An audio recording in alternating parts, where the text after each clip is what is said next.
On 5th of June 1900, the British Imperial Army conquered the city of Pretoria, capital of the independent Transvaal Republic, during the Second Boer War.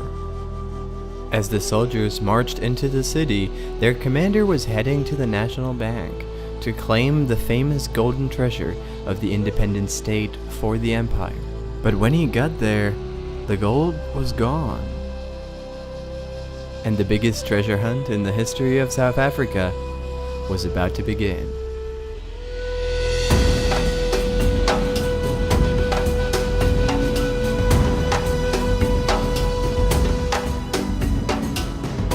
If you enjoyed the video and the research that went into it, remember to subscribe. In the late 19th century, the territory of what is now South Africa was split between the part controlled by the British colonial empire and the part controlled by the Boer republics, independent sovereign states governed by descendants of Dutch settlers called Boers. One of these independent Boer states was the Transvaal Republic, a small country that managed to successfully keep fighting off the British colonial forces for the past 50 years. In the 1880s, vast supplies of gold and diamonds were found on the territory of the Transvaal Republic. Almost overnight, a large gold mining industry was built and the small republic suddenly became very rich. However, the discovery also made the British want the Transvaal territory even more. And in 1899, the British colonial army invaded the Republic with full force. The British had overwhelming numerical superiority, and it soon became clear that the Transvaal Republic is not going to survive for very long. But before that would happen, the Transvaal president, Paul Kruger, decided to extract as much gold as possible, turn it into gold coins, mint them with his own face, and store them in the National Bank in Pretoria. The vast amount of gold bearing Kruger's face became known as the Kruger Millions. In June 1900, British troops finally marched into Pretoria, and the capital city surrendered. President Kruger already fled the city by then, but the main prize for the British was the gold he collected and stored in the vault of the National Bank. However, when the British commander entered the vault, the gold was not there. According to the records, around 1.5 million pounds in gold coins was missing, a treasure that would be worth somewhere between $200 and $500 million today. But what happened with the treasure? There are, as usual, several theories. Theory A, buried in the savannah. Allegedly, before he fled the country, Kruger said that if the Transvaal Republic would lose the war, he would bury the golden treasure in the veld, a local term for the wide open plains of South Africa, so that one day his people could find and reclaim their nation's wealth. And a Transvaalian spy named Fritz Huber Duquesne emerged after the war claiming that he was the one who buried it. According to his story, he was given a task to get the gold out of the country. Duquesne snuck the gold out of the capital just before it was conquered by the British Army, and he was transporting it across the savannah. However, the presence of gold eventually overwhelmed some of the soldiers from his military escort, so much that they decided to steal the gold for themselves. This resulted in a clash in which Duquesne, along with a few loyal native porters, killed all the soldiers. Realizing that they would never be able to smuggle the gold out of the country, he decided to instead bury the treasure in a nearby cave, somewhere near a small town called Ermelo. Later on, Duquesne was captured by the British Army and shipped to a prison in Europe.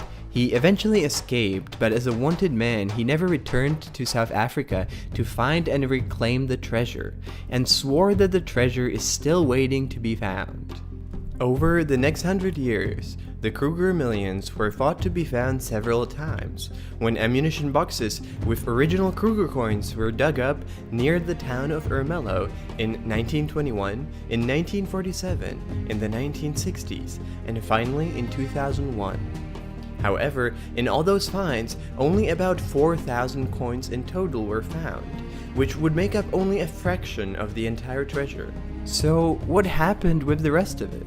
Well, there are a few possible explanations. Perhaps someone found the treasure, divided it in smaller parts, and buried it again around the area. Maybe the treasure is still there and the coins found have nothing to do with it. Or perhaps the treasure was never there. The thing is that the story about the treasure buried in the veldt is based almost entirely on Duquesne's story. Duquesne was a fascinating character with exciting life.